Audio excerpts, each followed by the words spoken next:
Bukades di Sidoarjo digembok warganya di balai desa selama 6 jam. Bukades bernama Elok Suciati dikurung di balai desa karena warganya kecewa dengan kinerjanya.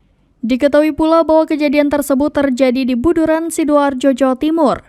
Video tersebut pun viral dan diupload oleh akun Instagram @terangmedia. Dalam video tersebut memperlihatkan polisi turun tangan mengevakuasi Kades. Ratusan warga terlihat protes karena atas kinerja kepala desanya yang dinilai gagal, salah satunya pengurusan surat-surat PTSL. Sempat terlihat bersih tegang antara polisi dan warga saat polisi mengevakuasi Kades tersebut dari kantor balai desa.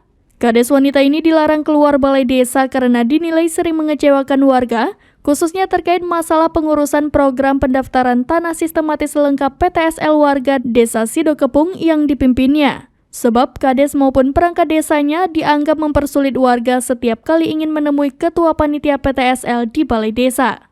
Menurut warga bernama Supaat, karena dinilai mengecewakan, warga akhirnya menutup balai desa dan menggembok pintu balai desa hingga Bu Kades tidak bisa meninggalkan balai desa untuk pulang ke rumahnya. Terkait aksi warganya ini, Kades Elok Suciati hingga kini belum mau memberikan keterangan resmi mengenai peristiwa tersebut.